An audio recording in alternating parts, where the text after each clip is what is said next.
Well, hello again. Due to unprecedented demand from the viewer, I have been asked to return. Steve has asked me to return to the channel and just give you a bit more information. And it's Norman, of course. You probably remember me from the previous video. Now, I do have some notes here because my memory's not what it was.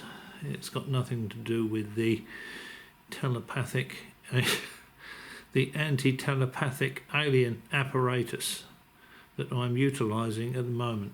Okay, that's not affecting my memory. Now, just a bit about myself. As there's been such enormous interest, I graduated at high school. I graduated number 261 out of 369 students. So I was close to top of the class. And you can see why the government would be falling over themselves to hire me to work on recovered flying saucers, alien spacecraft, to be more precise. I got a BSc in physics and electronic technology, from Pacifica University. Now, some clever investigative journalists looking into Norman's background have found out that in fact no such university exists. Well, what can I say really? I think I was in my 20s, I might have been in my 30s, I can't remember now, when I fitted a jet engine to a Honda car. I just opened the tailgate and I stumbled across this jet engine out in the desert, and I thought I might just install it into this Honda just to see if I could improve the performance. Indeed, it did improve the performance of the Honda, having a jet engine strapped with ratchet straps into the cargo area with the hatchback open. It worked a treat. It didn't do much for the cars behind me in the traffic, though. They seemed to have, when they put up behind me at the traffic lights, they were one colour, and after I pulled away, they seemed to be a different colour, and some of them looked a little bit blistered, and there was smoke wisping off the bonnets and off the roofs, I noticed. So I didn't try and put that into production. A little bit later on, I married the same woman twice. Now she had a different name each time, so that might count as two wives. You'll have to figure that out for yourselves.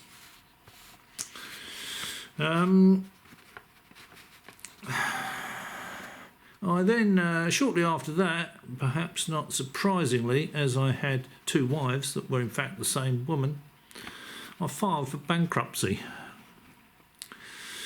And my occupation at the time, I stated down on the legal documentation that my occupation at the time was a self-employed photo processor.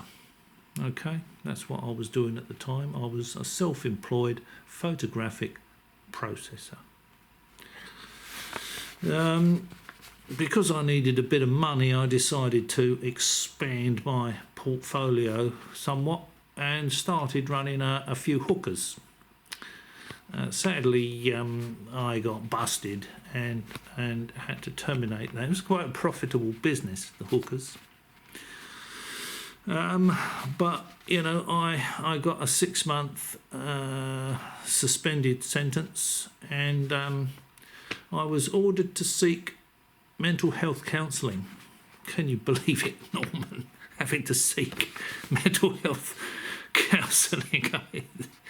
preposterous, really, isn't it? So, refer to my note, more of my notes. I then obtained a master's degree in physics from MIT, and then I got another master's degree in electric technology from Caltech. What I don't quite understand is that neither of these institutions say that they've ever heard of me. It's as though Norman never existed. I don't appear in any of the yearbooks. I can't produce the certificates. I suspect they were stolen by the government. And the same goes for my thesis. You know, I can't quite read that. Is it a TH or an F? Thesis. Anyway, regardless of this complete lack of corroboration of my qualifications, I called Edward Teller, you know, the father of the atom bomb. The father of the atom bomb. The hydrogen bomb, sorry, not the atomic bomb. Norman, you. Anti-telepathic alien apparatus clad in twit. The father of the hydrogen bomb, Edward Teller. I phoned him up. I said, "Hey Ed, did you see that article in the local paper about me putting a jet engine in a Honda?" And he said, "Yes, I did see that. I was very impressed, and I just couldn't wait for the day when you might call me and ask me for a job." And I said, "Well, that's just your lucky day, Ed. That's exactly what I'm doing. I would like a job working on flying saucers." And Ed said, "No problem. I'll squeak you in." So I went to work at a place called S4, which was part of Area 51 in Nevada. Is it Nevada or New Mexico again? You know, Norman. I'm getting old. And I got to work on only one flying saucer, and I went to touch it, and it pushed me away. Just I went to touch it, it pushed me away like it had some kind of weird field round it. I thought, I don't like that much.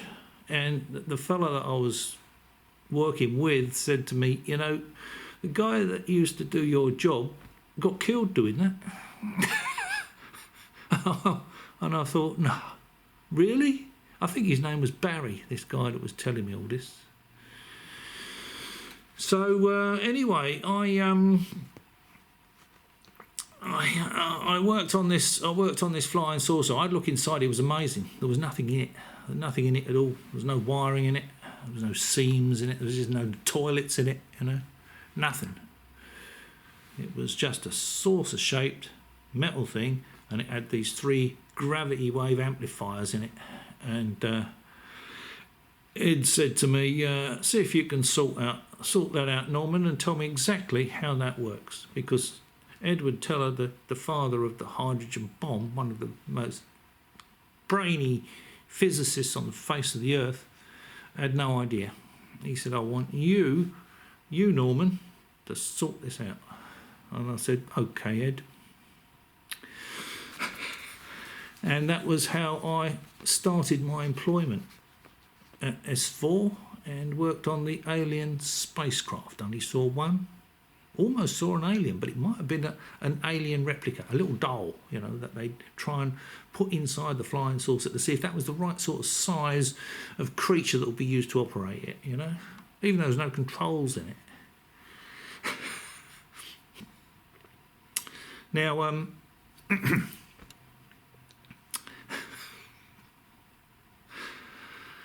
of course,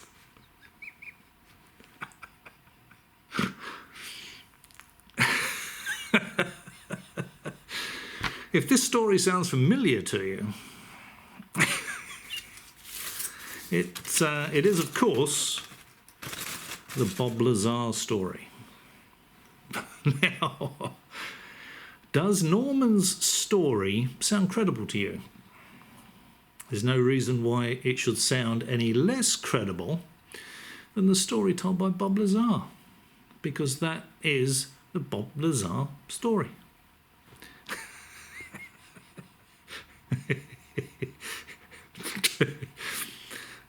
So, so I think that's another pretty good demonstration of first-hand witness Bob Lazar, you know, how he got involved with reverse engineering alien spacecraft. He phoned Edward Teller.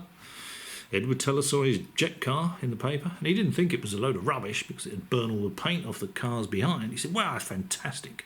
That's fantastic, Bob. Come work for me. Even though I'm one of the top physicists on the face of the Earth, I'm going to need you to tell me what's going on with this flying saucer propulsion system." Now, does that sound any more or less credible than Norman's story? Now remember, Norman's story and Bob Lazar's story are identical. So why would one seem more credible than the other? I think that's what you should be asking yourselves. All right, well, I look so much younger with this lighting. I think I might see if I can use this sort of lighting for any future videos. Certainly any future appearances by Norman. And I would like to thank Norman for taking the time to appear on the channel. I just hope he doesn't put his appearance fees up. If you've struggled through the video all the way to this point, as usual, many thanks for watching, and maybe I'll catch you again.